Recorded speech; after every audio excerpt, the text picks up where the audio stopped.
Next, we're going to go to the gentleman from Texas, the great state of Texas. Mr. Arrington, you are up. Thank you, Mr. Kelly, and witnesses for your insights. I just can't believe the litany of intrusive, overreaching proposals from our Democrat colleagues. And it reminds me, Representative Kelly, of those hallowed words by Thomas Jefferson in the Declaration of Independence: the train of abuses and usurpations by a central government, heavy-handed, imposing its will on its citizens. And this is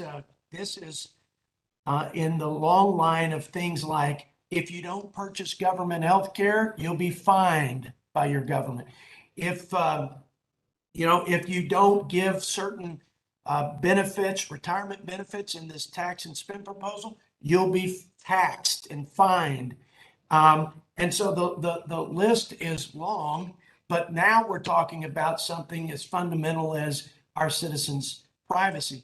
I was at the FDIC as chief of staff in the Bush administration to Chairman Don Powell, a great West Texan and statesman, and somebody that actually had some banking experience and knowledge to bring to bear on banking policies.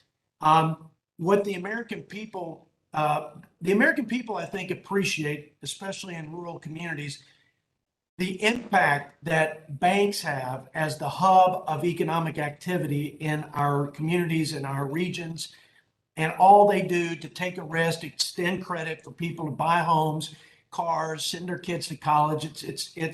It's wonderful. We're blessed to have such a robust banking system and the democratization of credit in the United States. Now they want to deputize you to implement this despotic and tyrannical surveillance scheme.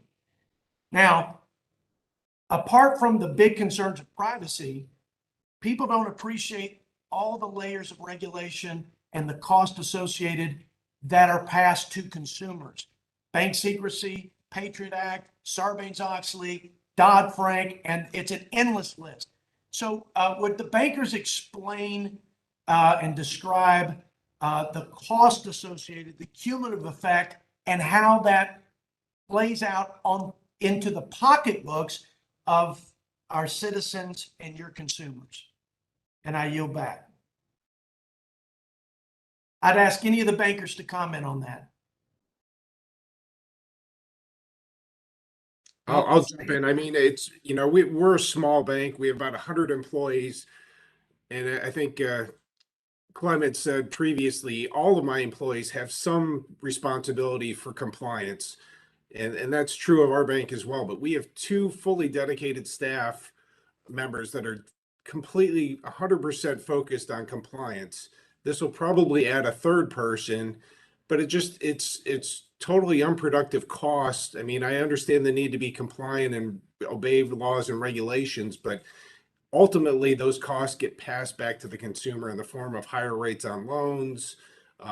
So ultimately the consumer is going to pay for this in the long run, but it's just, that's how business works, is we have to pass that cost along to stay in business. So it's ultimately going to be a negative impact on the customer and reduced income as we go forward. Thank you, Mr. Fisher. I yield back, Mr. Chairman. You know what, though, Mr. Arrington, if you want, I want to go to Mr. Rosenberger on this too, because I think people sometimes misunderstand that the bank is a business and has to be run profitably, and it involves a lot of things that you have to do, including customer service being the main key. But it takes people to do that. Clem, if you would just weigh in on this, because I'm so familiar with your bank and the great job that you all do, but people have to understand that it is a business. It is a business at the end of the day, and has to be structured as a profitable model. Sure. As you stated, banks are businesses. We have shareholders like most businesses do. They expect to see some type of return. Certainly within this,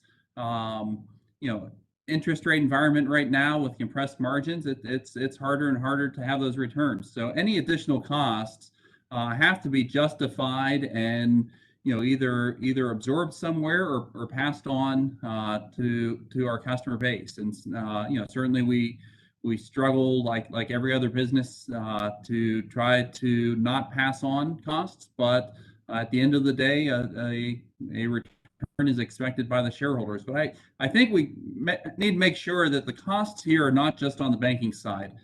Clearly, taxpayers, small businesses are going to want to be able to reconcile this number, understand it. They don't have the systems to do that. A small business using Quicken has no way to take a look at what your inflows are and project that out and reconcile that with what the bank is going to send, presumably to the IRS and then also to the business. So there's costs to be shared by all in this process to comply with.